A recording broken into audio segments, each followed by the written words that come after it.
Tryna catch them plays, give and go. Thumbing through the bands, I can't give you to no hoes. I just wanna see you flex, baby, go and touch your toes. You ain't gotta choose me, bitch, I'm already chose. Tryna catch them plays, give and go.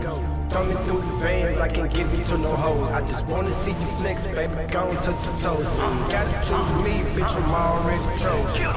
I'ma knock out his brains, got some mafia hoes, I'm talking baby low shit. 223 sales. What's up, everybody? It's your boy Frowns, and today, man, I got a motherfucking entrepreneur with me, man. I got a dude who, I'm sure you've seen music videos that he's had to do with, and he's also responsible for some of the drink that everybody is trying to get their hands on, you know what I'm saying? So, we're going to get to all that, though, but what I want to do is I want to introduce this brother, man. I want to introduce all the Park and Spark family to the brother Northwest, man. What's good with you, bro? What's up, baby? I appreciate you, man. Hey, man, I appreciate you, bro. I know you're busy as hell, you know. You done linked up with a lot of people I know, and I've been like, oh, nigga, I always show up at the wrong time or something. Cause they over there sipping on that bomb-ass drink that you be out here having. And, you know, I wanted a part of it, too, so I had to track your ass down, bro. That's part of it, man. You got to keep it exotic, so I try to hide the shit a little bit, you know? Do you? Yeah, I try to hide the shit. Man. I ain't Bring mad it out at at it. the right time, you know? I had to make sure and get you, though, man. Yeah, I appreciate it, bro, you know. And so let's spark up, man, and get to it. We're going to tell your story, bro, and we're going to find out how all this shit came about. So go ahead and let the people know where you were born. So I'm born in Dallas, Texas, South Dallas in Pleasant Grove, across from Crawford Park. Shit, that's where it's popping at, across from the basketball courts and shit. Yeah? Everybody know me as the little white boy at the basketball courts and shit. Till Hooping? about age 11 or 12, yup. Killing them, huh? Hooper, yup. Now I moved up here to Portland, to Beaverton and shit at age 12. Okay, what brought you up here? Just the fam moved, or? Shit, my mom went through a divorce and shit. And she was already, she had a relationship and she was messing with a dude from up here. Okay. That worked for Nike and shit. His name's Steve and shit. Shout out Steve. Yeah, stepdad Steve and shit. Some motherfuckers know Steve, the blind dude and shit. Okay. That's what's up, man. You know, I got some people over there at Nike. I'm going to have to find out. Yep. Shout out Bo and shout out my other family, man. So I want to let y'all know something, man. So we'll start with this, man, because this has been making a lot of noise, bro. And everybody, this brother Northwest, man, is responsible for bringing this exotic pop, man, to the Northwest over here to Portland, and it's a beautiful thing, man, because it has to do with hip hop. It's part of the culture. It's delicious, you know what I'm saying, and it's just another way to bring people together, man, and that's really dope. I admire that shit. So how did you get, how did this all come about, this exotic pop? So exotic pop came out here to the Pacific Northwest, not Portland, or probably Portland and shit. The first fridge is at Produce Portland in downtown. Okay. Produce got their own fridge. A gentleman named Dana and shit, Soka Love. He's from up in Washington and shit. He was running that account and shit and having me come do some content, because before the fridge started at Produce and shit, I was receiving videos and shit that had exotic pop products, exotic pop artists and shit going on and shit inside the video. Yeah. So I'm having the owner of Exotic Pop and people already on my line like, hey, send me that clip that just hit World Star Hip Hop, the floating video with Slim Thug and Lil Flip. Send me that. So I'm already in contact with ownership.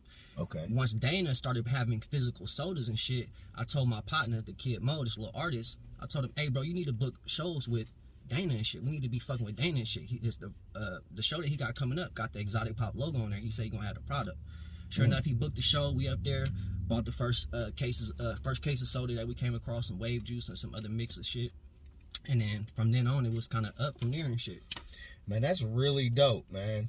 Because I know some of these lean drinking niggas, man, they're like, ooh, they was loving that shit mixed together. I don't really fuck with that shit, man, because I like to be awake. But, man, them motherfuckers love that shit. But, do you know what the first flavors was? Like, what was the first flavors? First flavors, you got one of them. They started with the Screwed Up Clique.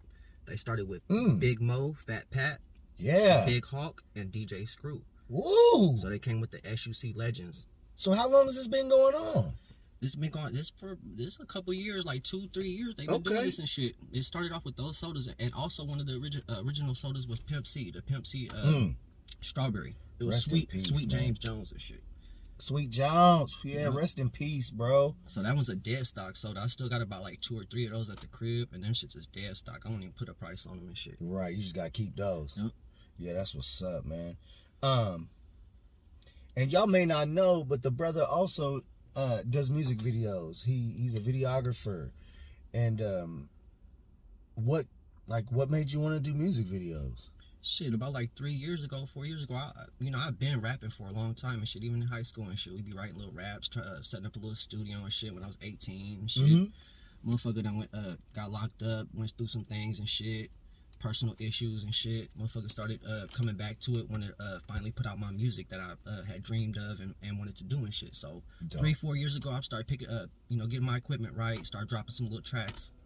Motherfucker started noticing, motherfucker gotta get his videos right, gotta start doing videos and shit. It's important. Yep, me and the homie Mo and shit, we started fucking around, we started doing little videos together and shit. He might fuck around with the cell phone, might do this and that, but I got high expectations of shit, so I'm like, man, motherfucker gotta get right, gotta buy the right camera, gotta get the programs and shit, gotta get a computer that can do the shit. Right. So motherfucker just bought the equipment and shit and just dove into it a couple years ago and shit. Hell yeah. Started watching hella tutorials and shit. Oh, really? Yeah. Yes, I had to do it too, man, because, man, I was not up on it. What's your favorite part of doing these videos, man? Like, is it the final product? Is it just, like, the relationships you build with the artists? Like, what is it? Yeah, I mean, my favorite part of this shit is probably film day and shit. I like coming out and filming and shit. I like setting up. I like dealing with the artists on set and shit. I like bringing the pops to the set and shit, letting motherfuckers enjoy that shit. Yeah. But filming and the shit is fun. The editing process is a bitch because I set myself up for like a lot of work. You know what I mean? Motherfuckers expect me to do the effects each video. Motherfuckers expect it to look a certain way. So I really can't. I don't short motherfuckers and shit. I try to drip the video and do it proper and shit. So the editing process, always the editing process. Always, it's grueling hours. It's late night and shit. So, but. It's all fun and shit. The end product is all fun and shit, but I try to stay out the way as far as like the internet shit. As far as like worrying about how people view it or how many views it does, I try to do my best and shit and let that shit eat and do its own thing, Well, here's a good question when it comes on this topic is, like, do they give you full creative, like, hey, just do your thing, throw your sauce on it, or is it like, do these artists come in with like expectations on how they want that shit to be, or is it just a little of both? Or man, when I first started receiving my shit, it came from a director, Michael Artiste. He worked with he really good with Young Dolph. He was doing some of Young Dolph's videos and shit. He like real close with PRE, do Kenny Money videos and Key Glock videos and shit. Okay. He also real good friends with Paul Wall and some of the Houston cats and shit. Michael Artiste, a big director in Houston. Okay. So Michael Artiste started feeding me. My first video was Lil J So Icy and Paul Wall at the Johnny Dang Jewelry Shop. Was like my first big video that I got. No shit. No expectations, no nothing. Even till this day, bro, all the big videos that I've got, motherfuckers just drop the Dropbox on me with all the files and shit, and it's on me to motherfucking create from scratch. Like, wow, dope shit. And they just trust me, bro, that I'm gonna come with some tight shit. Yeah, motherfuckers ask for a little change here and there and shit, but not much, bro. They be hella amazed. They be like, yeah, oh, thank you and shit. Sometimes it'd be a quick turnaround too. I'd be having to turn around videos like 24 hours, 18 hours the next day. So I'd be up all night till the next day at midnight, at noon, excuse me, and barely done with the video. And shit. Man, I tell you, your shit is crispy as fuck. That's probably why they let you just go ahead and go with it, man, because the shit come out crispy. I appreciate that, bro. Have you ever had any like wild shit happen on set? Like you in the middle of, nigga shoot up the place or a crazy bitch pop up like nigga. I've really been blessed, man, and been lucky. I've been in a lot of shoots. I've been to places, some bad places and shit. I've been in East Oakland filming on the streets. I've been to international. I done been everywhere. Portland.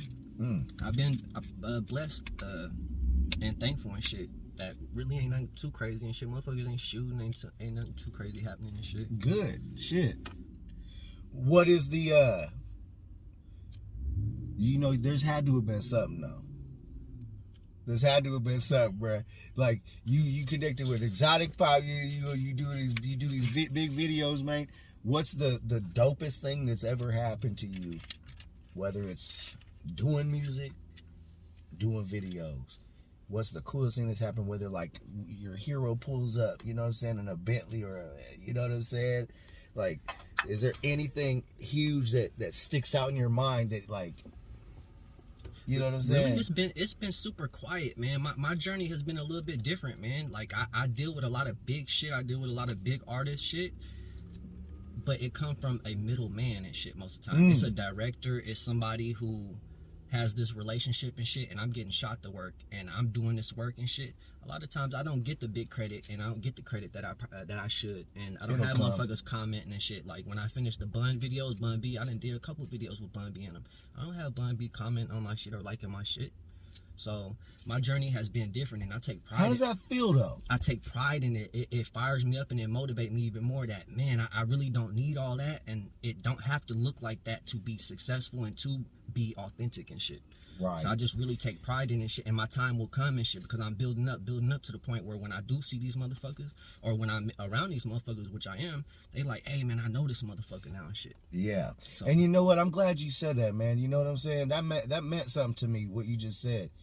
Cause you know, with me doing these videos that I do, and I've had some bigger names up on this, you know what I'm saying? And they don't, you know what I'm saying? Like, they appreciate it, but you know, it's not like they got time to just go out their way to push that Parking Spark shit, you know what I'm saying? But you do know that they appreciated it, and it was love, you know what I'm saying? And the next time you see, you know, homeboy or homegirl or whoever it may be, it is love, and they do recognize, and they're like, yeah, man, you know. So it's like, you know, it's easy to get caught up in your mind and be like, why ain't these motherfuckers really pushing this line for me?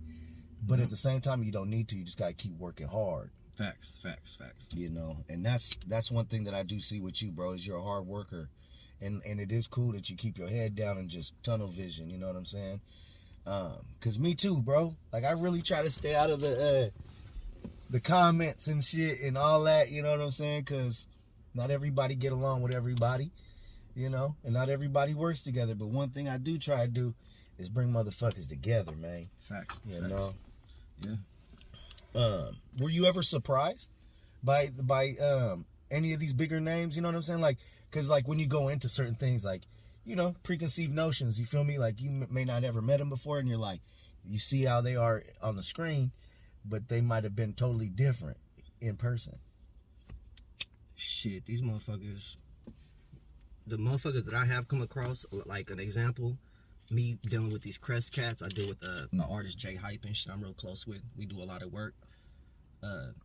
I come across big cats that I seen on TV and shit, and seen in interviews on Mac Dre documentaries. It's Big Kilo, it's Kilo Kurt and shit. So I'm seeing these dudes in the parking lot, and I'm on my motherfucking business and shit. I don't need to talk to these dudes and shit. I don't need to say a motherfucking word to these dudes and shit. I'm gonna wait till I'm spoken to and shit, and be humble, talk to them a little bit and shit, and wait till they come to me and shit. So I really stay out the way and shit. I be around some motherfuckers like that, but I play it low key as fuck and shit. Me too. The first time I was ever around Kurt too, man, I was quiet. I was real quiet. That nigga Cuzzo Fly though, man, he's cooler than the motherfucker, boy.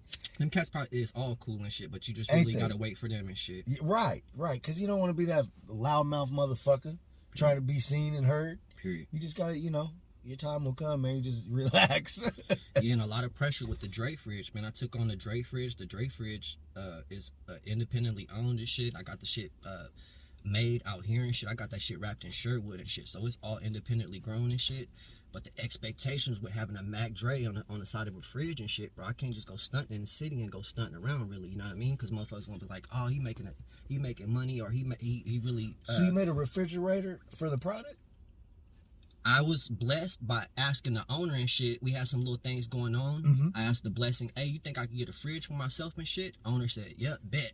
So I know what you can pick from between a big fridge or a mini fridge and shit. Okay. I want to do the mini fridge just like what they got at the Turkey Leg Hut. Something that can move, something that's mobile and shit, that I could take places and shit. So. And you can fit a good little bit of product in there. Period. That's real dope. Tell the people where they can get to this fridge, man, and spend some goddamn money. You can hit me up, man. Just DM me, man. I honestly welcome motherfuckers to stop through to the crib and come see the fridge and shit. So if you want to personally pull products from the fridge and shit, you want to come see the Dre fridge, come just hit me up, man. Stop. Very cool. And you want that in your music video too. Yeah, Definitely want that. It's never appeared in a music video and shit. I'm kind of holding off and shit. And like I say, man, it's a lot of expectations with the Dre shit and shit.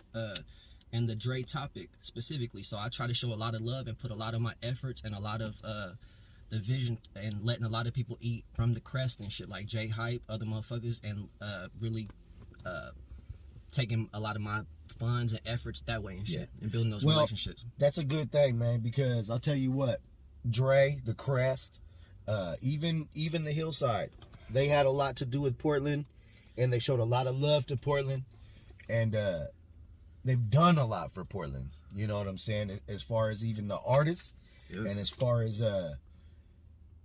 producers, you feel me? Period. Like, we have a lot of connection with the Bay, man. Vallejo, really big. Specifically Oakland, you know, even San Francisco, you know what I'm saying? But Vallejo, big time. Oakland, big time. And we love them dudes, man. You know, we love when they come up here and fuck with us. You know, they're kind of like it's like a big brother city to us. You know what I mean?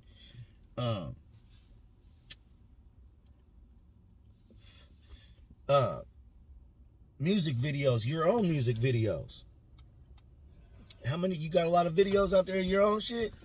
As far as like me rapping or what you talking about? Yeah. I got a few of them and shit. I put out like 3 or 4 self-recorded music videos and shit, probably like 2.5 years ago, 3 years ago and shit. Dope. Push them a little bit and shit. It was some cool little shit. I enjoyed the experience and shit, but it ain't nothing too big and shit. The expectation is really high. You gotta be actually really nice in the rap game to make it and shit. So yeah, I respect that and shit. The motherfucker gotta be nice, man. You gotta make the cut. So you sure do. Yeah. And you gotta have thick skin. Yeah, but it was a good opportunity to learn and practice early on, man. When I was green screening, I was green screening my own videos and shit, and then chopping them and shit. So when it came time when Michael and shit sent me a video that needed to be green screened and shit, I'm like, man, that shit easy, bro. I already do that at the house and shit. I already been done a whole video with that shit. So send it to me, bro. I already got backdrops and I already got the assets for the motherfucker too. Dope. So do you have a favorite video that you did? You know what I'm saying? I know you come a long way from where you started. I know a lot of times it's that early shit you did was dope because you just kind of figured it out. But like, and then you fine tune now, you know, is there one that's like if you were to show somebody, you're like, man, check this shit out. I did this shit. It's one of the videos that I did with, it has Bun in it and shit. Probably the one, it's called, it has Neek the Skits on it, Bun B. Or it's Neek the Skits and Lil Flip video and shit. And it got Bun B on the hook and shit. He's standing around, fucking around. But it's a nice slab video. Got hella slabs. Like I threw a hella footage from another video and shit with slabs. Dripped that motherfucker out. So that's one of the nicer videos. It went to World Star and shit. So dope. It's one of the nicer videos. That motherfucker got drip on it. So dope. Maybe I'll have to put that at the end of the video. Yeah, that motherfucker hard. Hell yeah. And it's such an honor and shit. And like I say, bro, I'm just an ordinary motherfucker. I'll be out here doing my own little thing. I'm tucked away in the Pacific Northwest, but to receive videos that got Bun B and shit is like a blessing and legendary and shit. So I just sit back. He is a legend, bro. And I can't even really reflect on the shit. Shit just moving so fast. So. He is a legend, bro. You know, man, I ain't even gonna lie, bro. Like I came up listening to them UGK, bro. I was bumping UGK. What's that motherfucking shit? That old shit, bro. It was like on Down South Hustlers compilation. Period. Yeah. Man, a pocket full of stones, bro. All that shit. I was smacking that when I was like 14, 15 years old. And I'm way older than that now. You see a gray up in that motherfucker. Yeah. So, you know, I ain't gonna hold you too long, man. Let the people know what you got coming up, though. Like what it is right now. Shit, we really trying to just expand the brand Exotic Pop Oregon page at exoticpop_Oregon. Trying to really reach out to a few of the cats that's really doing hard work, like Park and Spark out here. Drop the sodas off. Let the shit just eat like that. We really ain't. I personally don't really sell sodas. I do. I'll sell you a soda. We do business and shit. But I personally like involving them into videos and giving them to motherfuckers who doing work and are worthy or are connected and pushing the shit. So that's what's up, man. I respect the fuck out of that. I appreciate that. And as far as y'all, don't think he gave me a little package, man. Don't think I'm gonna be stingy. You know what I'm saying? I'm not gonna drink it all myself, man. I ain't gonna take it home and let all these kids fuck it up. What I'm gonna do is I'll drink a couple. I'm gonna drink a few. But I'm gonna have I'm gonna have this shit on standby, man, for the interviews, you guys. So when y'all come up on Park and Spark and we do what we do, you ain't gonna have that dry mouth. You know what I'm saying? You can have that top shelf exotic pop, man. And I'm gonna hold on to it, man, just for y'all. You know what I'm saying? So, hit a motherfucker up, man. Cheers, bro. Cheers, hit a motherfucker up on for these interviews, and I'm gonna make sure that I lace you up with something. It's only right. And all that stuff he's talking about, like, underscore exotic pop, just go on down the description now, because I'm gonna have that down there. I'm gonna have direct line for Northwest. You know what I'm saying? I'm gonna have all his stuff down there so you can check out his music videos. Exotic pop, I'm gonna have the exotic pop from down in Texas down in the description. Appreciate what I'm saying? Man. Reach out, man. Let's link up. Let's connect, man. This motherfucking down south Northwest motherfucking link ain't brand new. You feel me? We've been fucking with Texas. We've been fucking with Memphis. We've been fucking with everybody. So, but I want to tell you thank you, bro. You know what I'm saying? It's all love, baby. I appreciate you. Much love, bro. And respect, my friend. Thank you.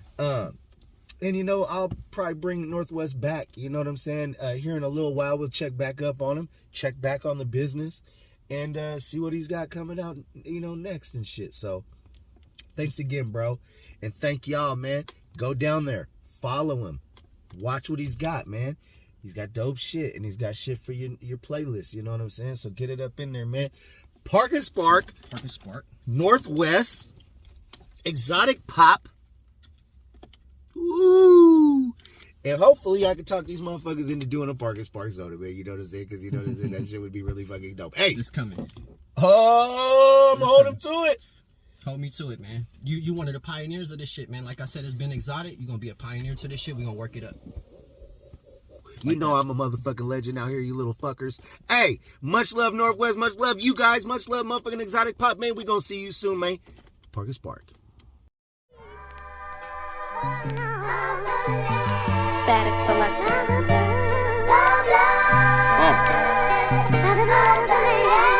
I guess this what gospel music for street niggas sound like. Okay.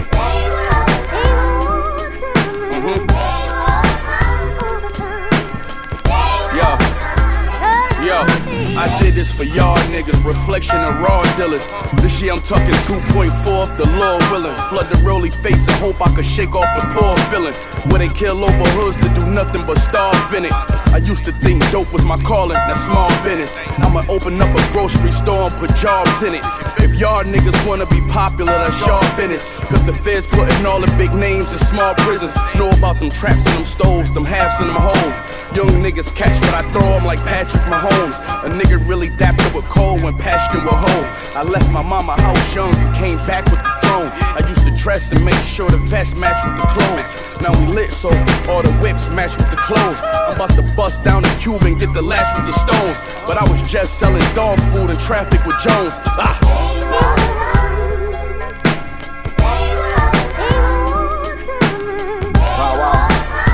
Static. The butcher and the champ. Hey, they say everything happens for a purpose, but 30 years is quite extreme for just a purchase. The wheels of justice tend to move slower than a tortoise, but the lawyer got his bonus on appeal, they reversed it. Everything went as planned just as they rehearsed it. Free man, acclimating well but living nervous. Look, it gotta rain before you see where all the leaks are at. Loyalty's a rare trait, can we speak to that? Tweet the facts, you too busy trying to tweak the stats. Keep on speaking back or get you stomped like feet to mat.